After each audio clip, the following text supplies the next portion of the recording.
We are live. We are live. This is Senate Finance after a long work session.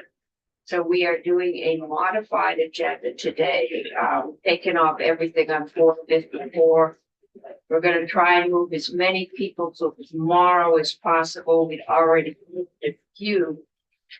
And if not, we'll bump everybody in the next week that can't make it. But we do need to get the budget out.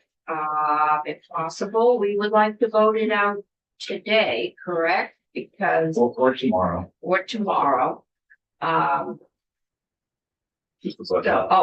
Karen, we are not doing 454 today.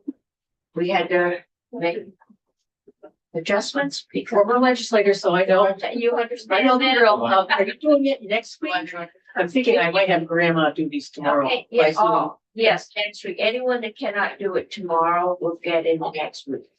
Thank you so much. Okay, All right. okay, yes, along with school vacations, there's school vacation. Yeah. Yes, That's what I got. yeah, okay, so Chris. All right. Well, good afternoon, everybody. Chris Tripp, Joint Fiscal. I'm joined here by my colleague, Emily Byrne, who will follow me in the chair and really go through more of the budget and what's in it and sort of the high level. But my section is going to focus on the areas in the bill that are really sort of specific to tax and revenue that are within the committee's jurisdiction. Charlotte was kind enough to post two documents under my name. One is the summary chart and the other one is the addendum to your calendar today, which is a copy of the bill as recommended by your colleagues across the hall. It is a thick read. My suggestion to all of you, if you want to go through it and find things easily that we reference, is do the Control F and search for section numbers. That's a good way to sort of pull things up quickly. But the bill is also bigger than your typical big bill because it also contains current year adjustments that would have been in the BAA. So some of those are also in here. So some of what I'm going to talk about here, I'm going to gloss over fairly quickly because you all have already heard it, I think, twice now. We assume the marriage license fee. They're in. So let me just start off. And like I said, for those who are just joining, I'm primarily just going through the tax and revenue stuff that you might be interested in. So feel free to ask any questions. But I just wanted to draw your attention to two one-time appropriations in the B1100s that your colleagues concurred with the House on. One was a $1 million appropriation from the pilot fund to tax for the municipal granular stabilization program. You all will remember that when you did a walkthrough of H 397, a preview of it, that hazards bill that is still in GovOps, we went over this program that the governor proposed. And this is the program that would reimburse municipalities for the lost grand list value from taking flood-prone properties and making it so they're not going to be developed in the future. These are bought out properties. Right, exactly. We have to Right. turn into vacant land. So this language was in the GovRec. The House made some wording changes to the program, but that the Senate Appropriations Committee made no further changes.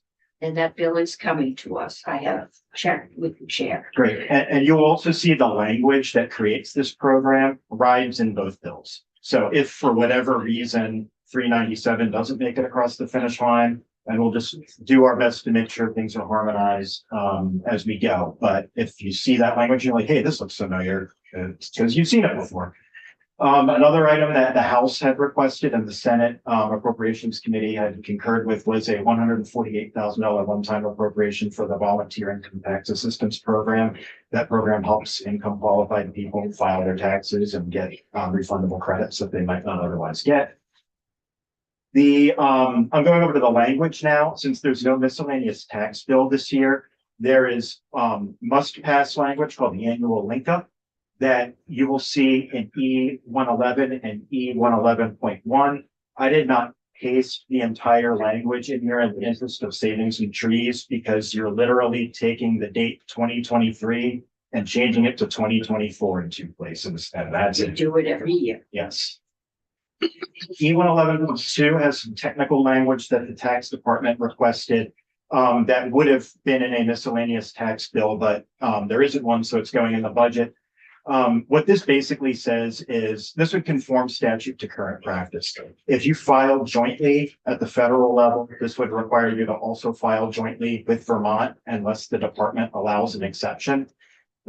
Typical cases where you might have an exception is if you have a spouse that lives in another state or works in another state, but this is really fairly infrequent.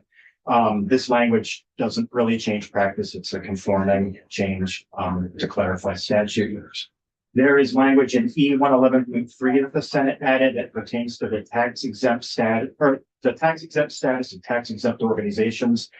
It basically says that Vermont is going to, if you are treated as of April 1st of this year under federal law as a tax exempt organization, Vermont is going to honor that during tax year 2025. In the event that the feds might change anything later on in 2025, this would just provide some clarity for folks that might be in this filing status. Can I ask a question about that? Is that just a 1-year thing? It is just a 1-year thing for this year because there's potential changes happening at the federal level that might require a more holistic review if they occur later this year. But if the federal government revokes an institution's tax exempt status as they've proposed in other jurisdictions, could we, how would that work? I mean, Yeah, that is a wonderful question for Ledge Counsel, who is sitting directly behind you. okay, And I don't mean to throw my colleague Kirby into the bus. I'm glad you did. Kirby Keith, legislative counsel, that's exactly what this language is for. but it's only for 1 year, so. It's for until the end of the year, the thought process being that the General Assembly can then pick it up and do it more permanent switch next year. If things change at the federal level. But what if it's sort of a retaliatory, So picking out one institution, like, for example, what the administration at the federal level provost for Harvard University. that's what this language is for. So it freezes April 1 of this year as the date that the Department of Taxes would use for federal interpretation of the law. So if there's some kind of revocation at the federal level that would require a reinterpretation of the federal law, we would disregard that under this language for this year. And then next year we can come back and deal with it. Mhm. Okay, I'm just concerned about having that conversation every single year about individual entities that have been the Yeah. target of the federal government. And, you know, the big one right now is Harvard University, that certainly happened to institutions in Vermont. It's been mentioned that climate change organizations could be targeted. Well, I'm very concerned about the largest institution in my district being a target, and I, wouldn't want to have that conversation every year about 1 or 2 institutions. I think if it gets more prevalent, I can guarantee this committee will be taking it up in January. Okay, I just am concerned about having it be an annual thing rather Yeah. than we just say right now, if they are revoked, they would maintain it unless there are other. We just should look into it, make sure we know how broad that is. Yeah, I just, What if they declare something tax exempt during this year? So for making legislative counsel, that if it turns out that you want to revisit this next year, then because there's an emergency and you need changing Vermont law to decouple when it comes to tax exempt organizations would be a lift. But so this is a Band-Aid. It's not going to be a annual, at least my understanding right now, it's just not going to be something that you This keep is doing part of like the this. coupling. So This essentially decouples Vermont for the rest of the year when it comes to any change in interpretation or any change to the law at the federal level for recognizing a tax exempt organization. doing it for any longer and for more comprehensive, we would have to do a more full-fledged. Change statute. This is just session law for yeah, this look year. into the, All right, I just want to flag it Possible for next year, just ramifications. in case. I think we're gonna be doing a lot of short-term responding until we get a picture as, it's like tariffs, it's here one day and gone the next, so. At some point, hopefully things level out and we know what we're dealing with. That- All right, the next section on page 2, E 127.5 is a whole lot of words. I'll give you the summary. The last few years, the budget has carried similar language that has to do with executive branch fee reports. And in lieu of the statutory requirement for the fee reports, the budget has carried this type of language in session law.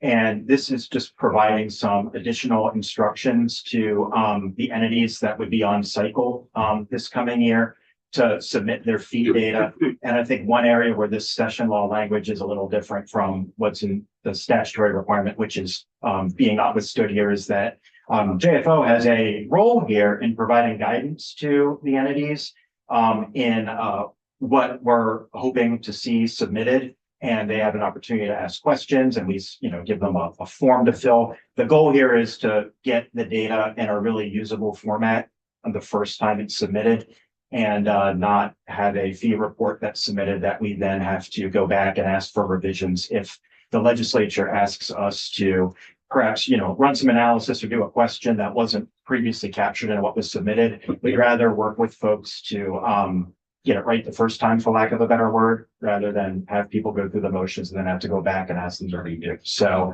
this is very similar language to what we've carried in, I think, the last 2 years. And the entities that are up in this cycle are the general government, labor, general education, community and commerce and community development, and transportation. E 139 is standard annual language that pertains to the appropriation for grand list litigation assistance. This shows up every year. So I don't think this will elicit much conversation from the committee. Same with, we're now going into stuff related to pilots. And E 142 is standard annual language that pertains to the correctional facilities pilots. You see this every year. E 142.1 and the next few sections go back to that municipal grand list stabilization program that I had mentioned at the outset. E 142.1 modifies the language around the pilot special fund to make this new program an allowable use of the pilot fund.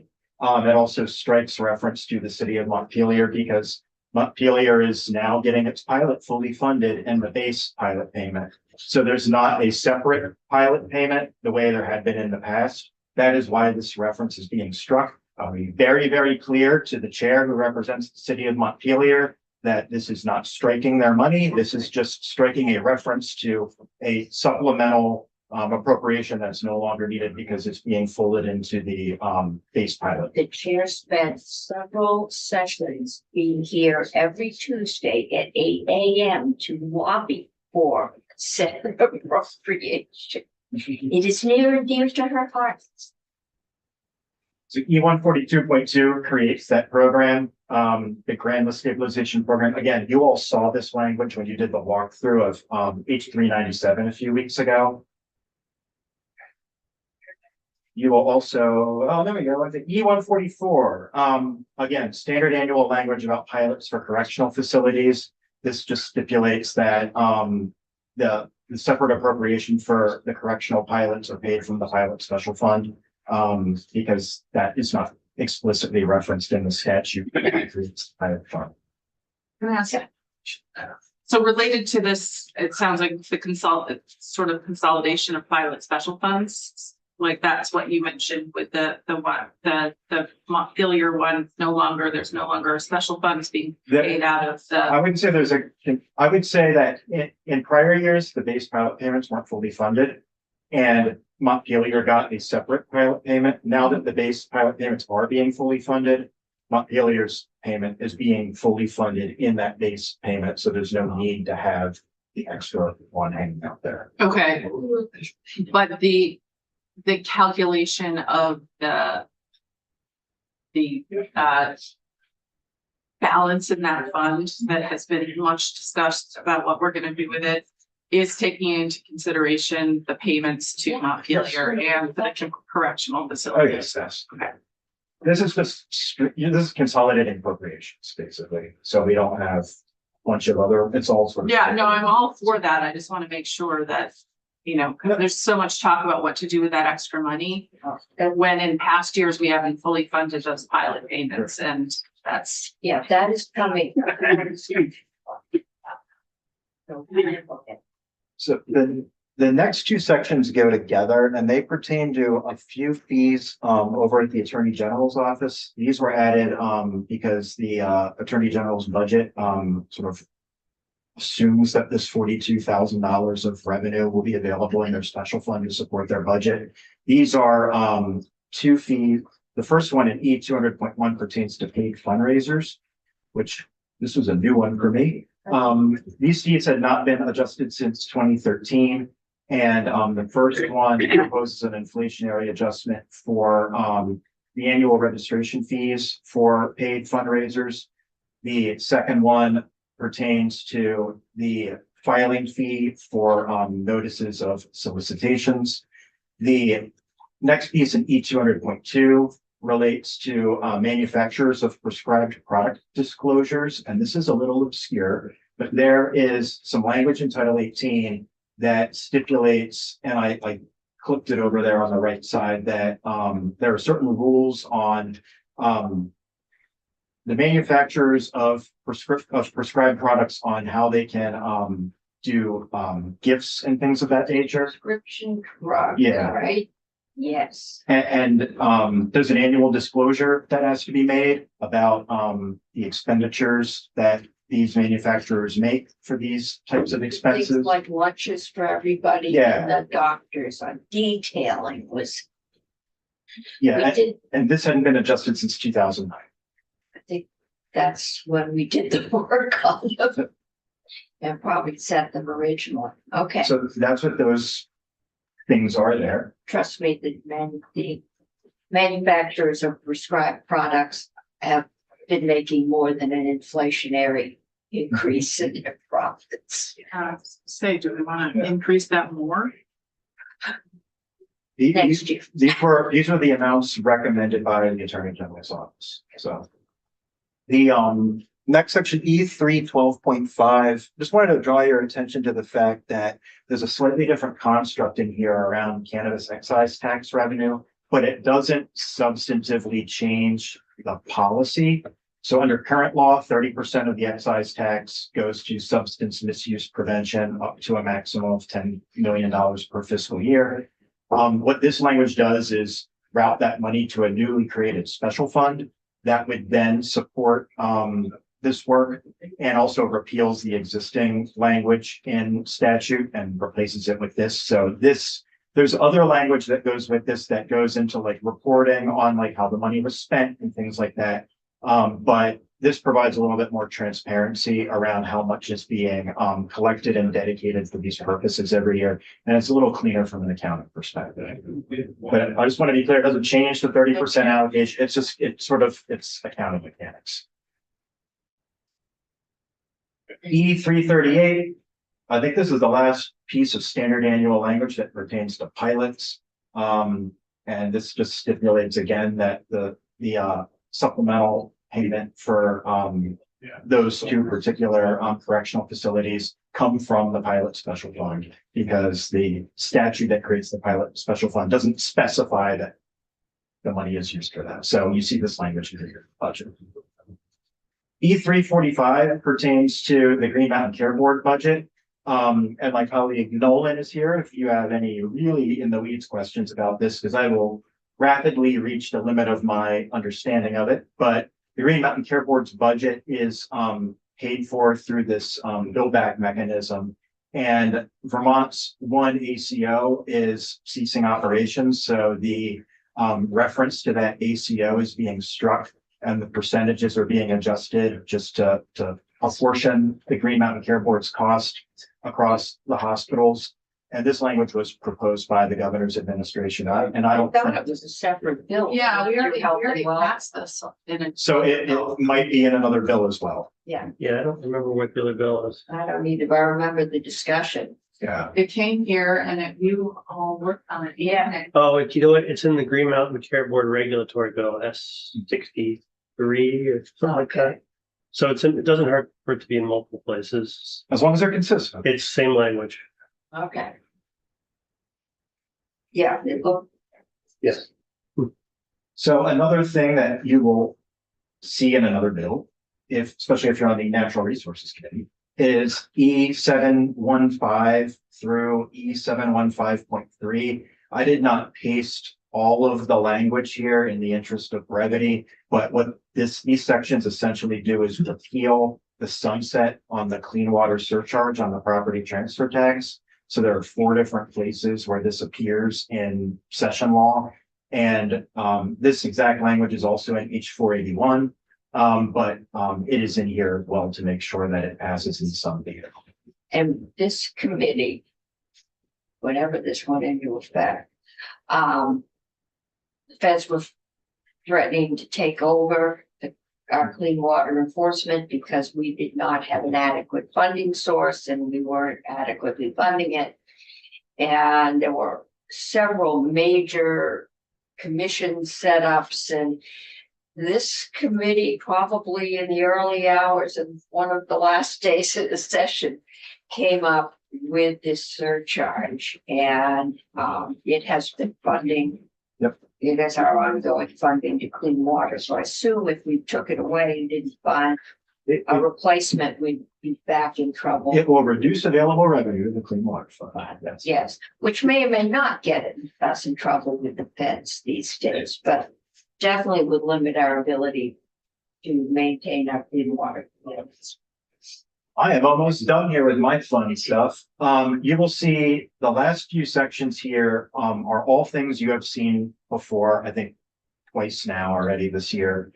These are items from the BAA that were added to an F section of the bill down toward the end. So you all will remember that the BAA had proposed bumping out the dates on the telephone tax repeal by a year because the tax department needed a little more time to bring a contractor on to help with the really technical work of valuing this communications property on the grand list. That language shows up here with a retroactive effective date to March 31st, 2025, which gets ahead of the one effective date of April 1st, which is why this ended up in the VAA to begin with. There were no other substantive changes. It's all stuff you've seen before. F-161 pertained to that overpayment of education taxes in the Northeast Kingdom. Language that had passed previously routed refunds for that through the towns that proved to be administratively unworkable. The language then stipulates that the money goes through the school district to then offer tax credits. So that's what this does. It is a lot of words. You have seen it before, but there's no substantive changes from what you have seen before. Marriage license fees, everyone's favorite subject. That's still an F-179. Third time through. Yeah, and another piece that you've seen in another bill, including that hazards bill, H-397, is that reimbursement to municipalities of state education property taxes that were abated due to flooding. You recall that this, a similar version of this passed last year. What this language does is just extend the eligibility dates to cover disasters that occurred through the end of 2024. And that is my section of the tax and revenue stuff that is in the bill. Thank you. Do you have any questions at this point? No. Turn it over to Emily. And turn it over to Emily. Here's a warm in here. Yeah. Woman here. Forward here. Warm. It's warm outside. On here.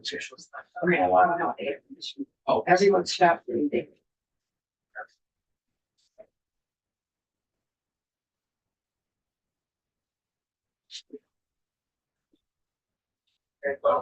Go ahead.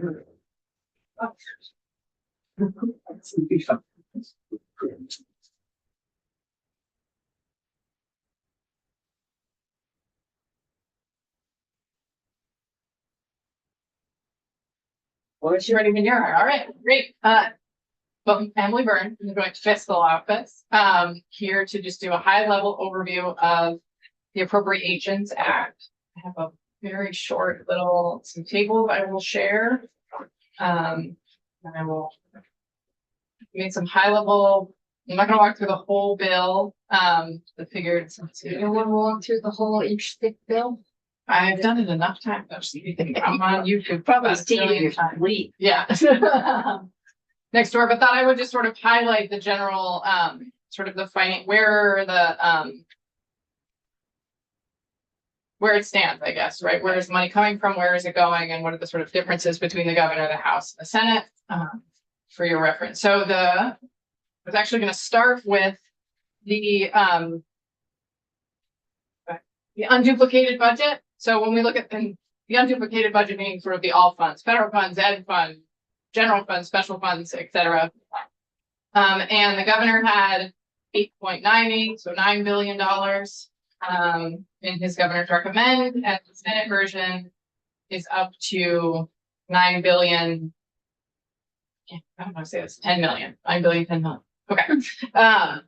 So that generally what has happened, the changes that have happened in between each instance, most of them happened in the House version of the budget. A lot of changes, and these are appropriations. And what gets complicated when we get to the Senate version, and I'll talk about it in more detail, is there were some decisions made in terms of moving things from appropriations to transfers.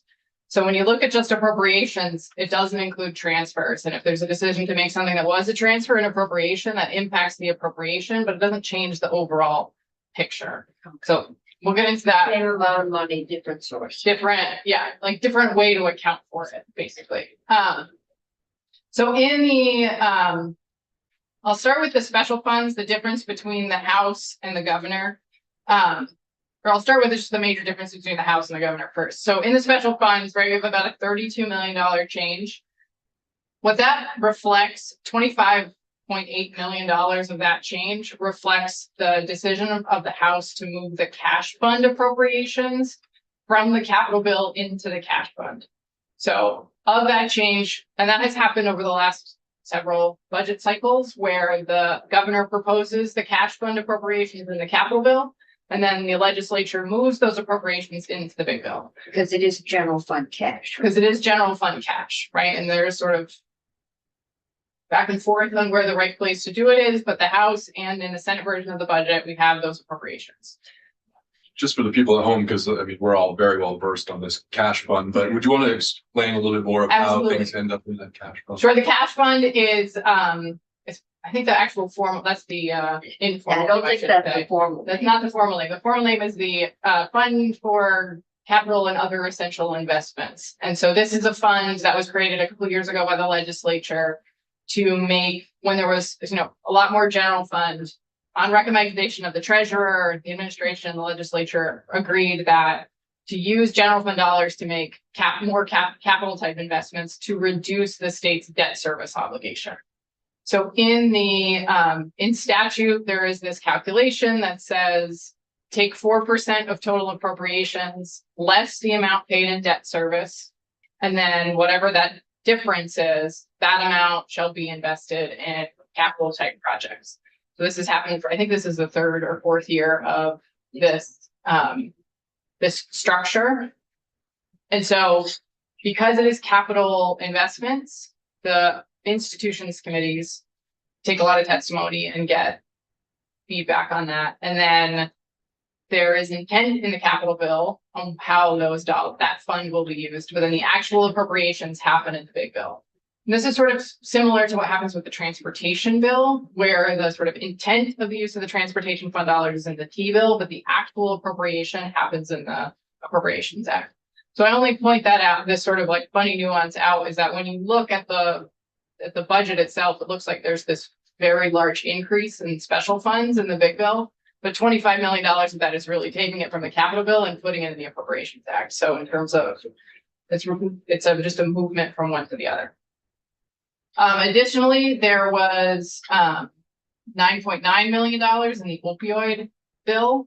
So the appropriations for the opioid bill were not sort of contemplated anywhere, and these are reflected in sort of the all funds appropriations from the General Assembly. And then the last piece In terms of major difference of special fund appropriations, there was in the House a $4 million reduction in the appropriation from the Environmental Contingency Fund for PCB remediation. That's changed in the Senate version when it gets there.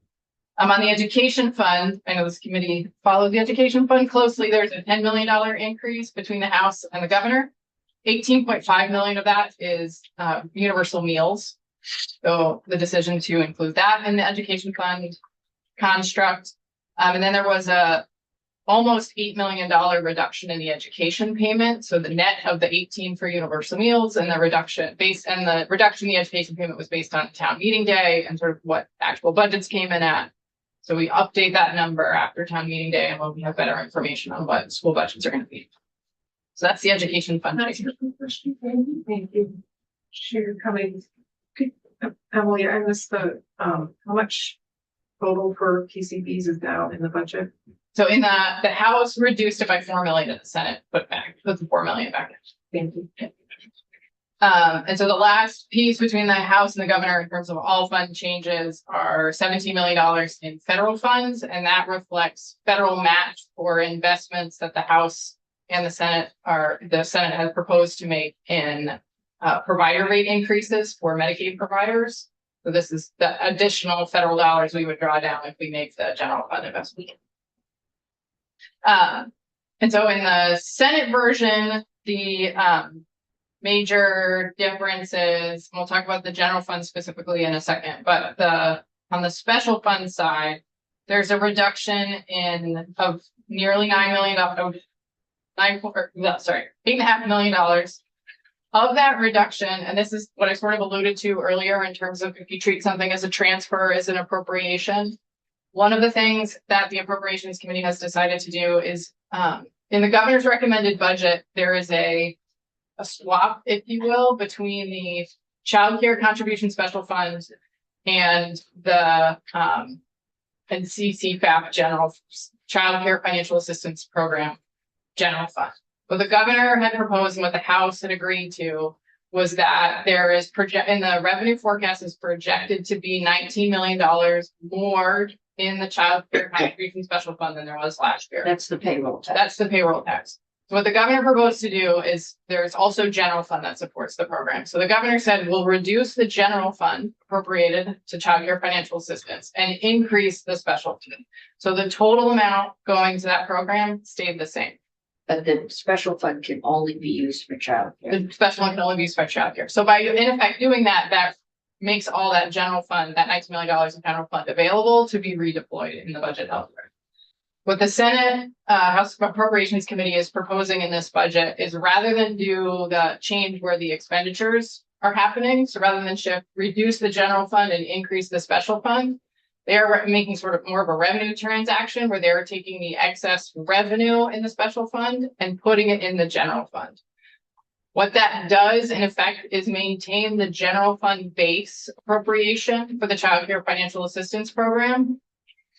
It does the exact same thing. I'd say, I know people who would call that smoke and mirrors, but I understand it. Yes, so this is the sort of the policy decision, I guess, is whether or not you maintain the general fund spending for the Child Care Financial Assistance Program. You take money in the general fund and then put it back into the child care special fund. Correct. So you keep spending it out of the general fund and you support it with the transfer of funds into the general fund, rather than reduce the general fund spending and increase the general fund spending in the I other can fund. see Senator McDonald's cartoons.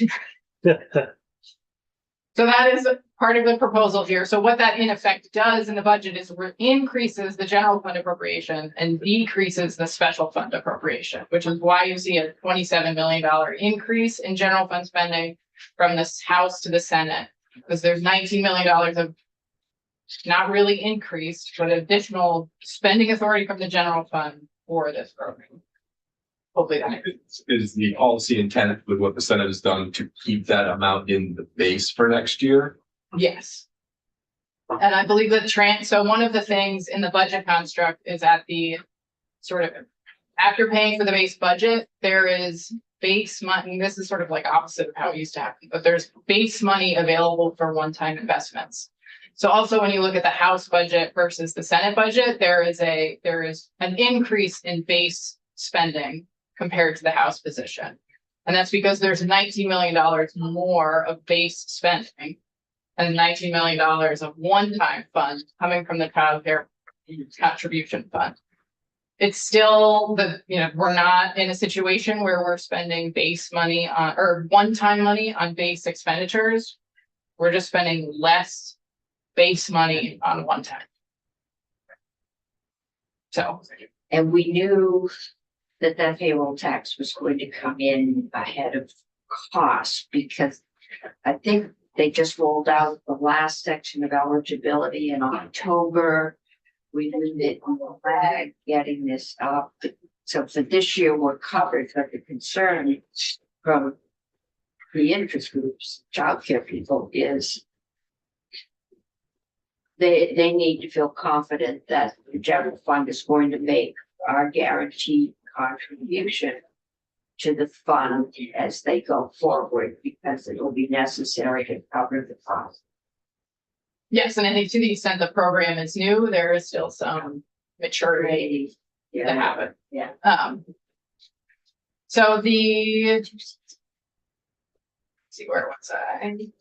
There isn't much change. The education fund change is just a little technical change, and the federal fund change. Similarly, there's a little bit more investment in Medicaid providers, so there's some additional federal funds being drawn down. So that's the sort of the big all funds budget. On the general fund side, in terms of changes in sources.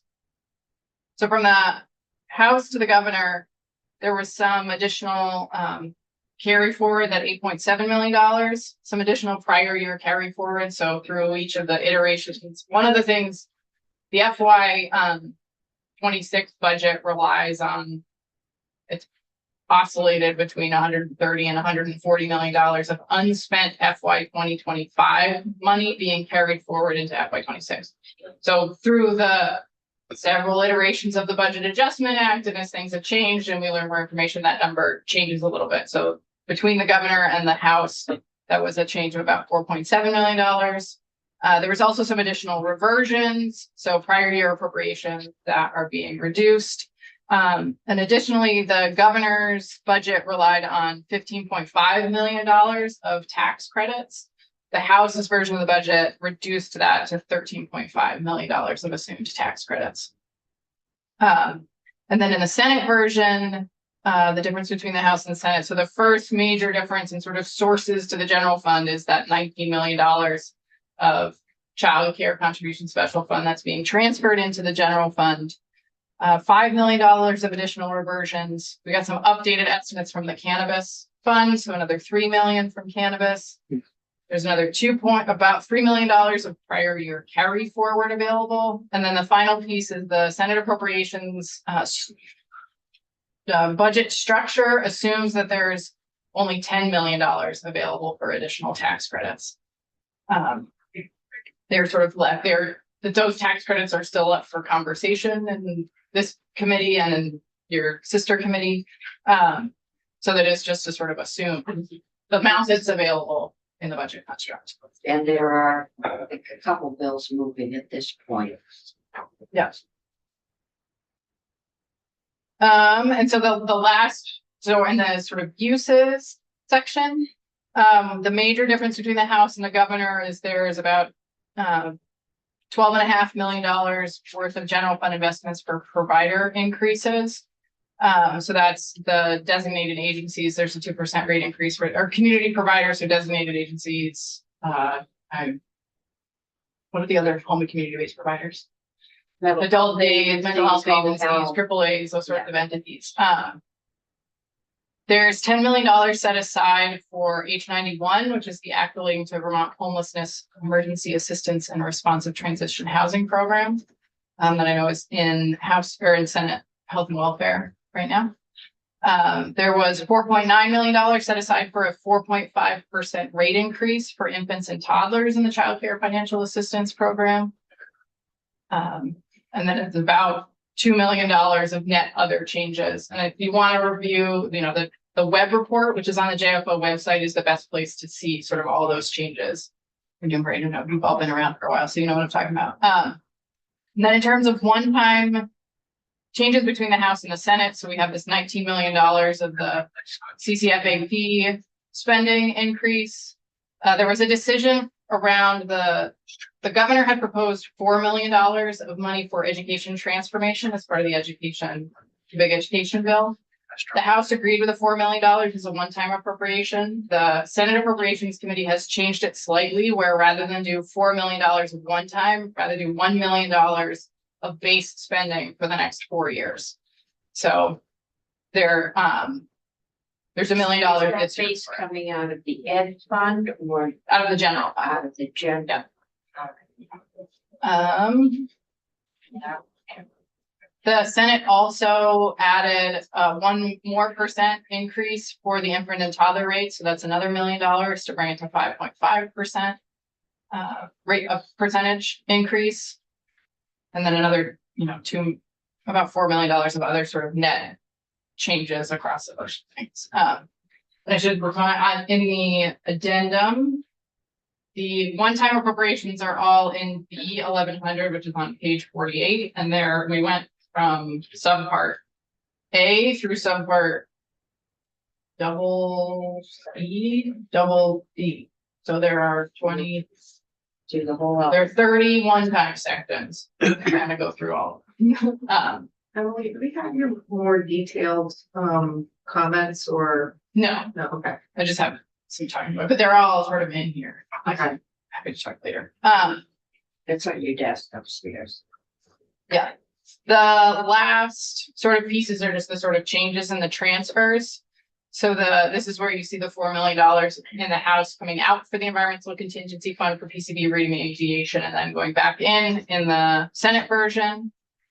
The House reduced a transfer to the information technology fund by $5 million. The Senate version of the bill puts that into on the contingency list for year end. And I think that's about it. There was a $7 million reduction in the House's version to the transfer to the other capital infrastructure and investments. The Senate increased the transfer to that fund by $2.7 million. The cash fund, yeah. And that, those changes are made. There was some out reallocations, there were some appropriations that got moved around, and it provided more money for the general fund. So there's some interaction there. But that's generally sort of a high level overview of the major changes in the budget, I would say. The 77 million in the yield bill, the transfer, is that reflected in here? Yes, so that is in that transfers out number, that 195 million, and it is on, if you want to find it, I flagged it, since I knew someone would ask. It is on page, I don't even find it. it's okay, it's on D101 if you want to find it, subpart A, subpart 1, subpart E, for 77.2 million, What age is that? 63. Excellent. But our jurisdiction is section of Chris. Like Chris went through it. Yeah, That's what we need to approve of what is this. So, To that Yeah. point. So approving this budget, does that make the yield bill? No, we still need to set that rate. yeah, no, the yield bill will probably be the last one to go, since we don't have a miscellaneous tax. I'm not sure if we'll go right after or right before the budget. I'm waiting for instructions from the powers that be, but we will go over that. It's the same calculation we do every year. It's pretty simple calculation based on the voted budgets. Plus, there's a few other things.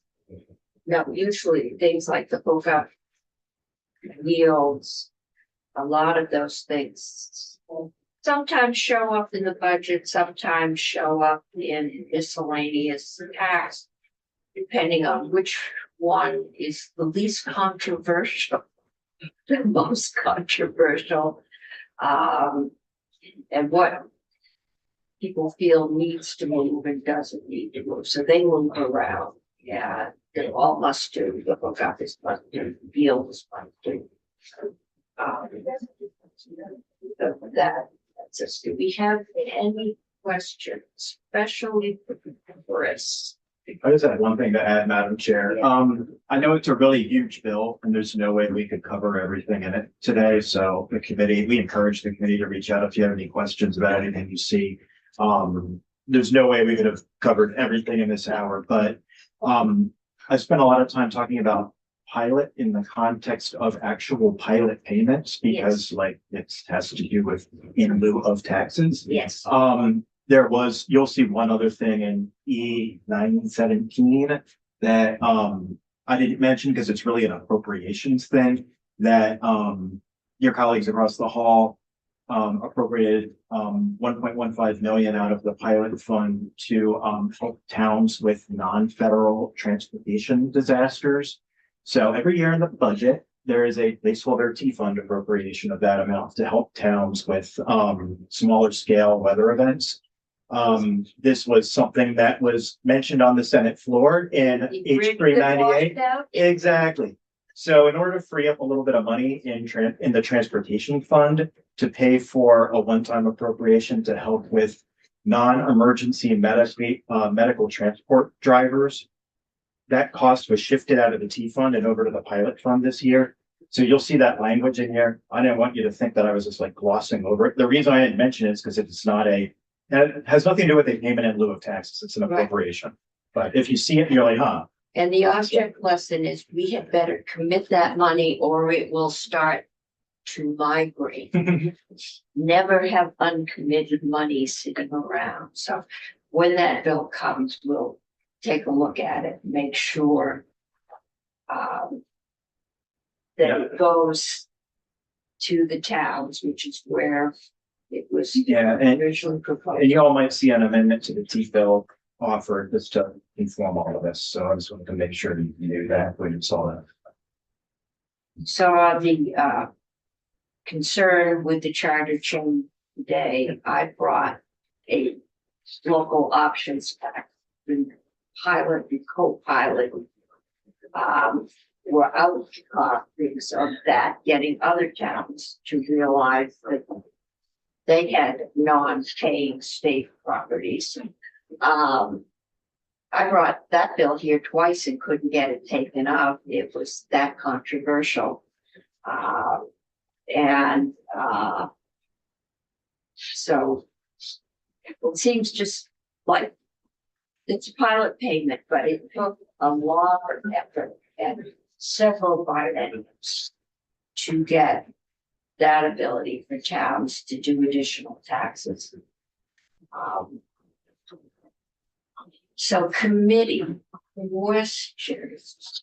If you don't need this bill voted, it can wait till tomorrow. You can wait till tomorrow if you want.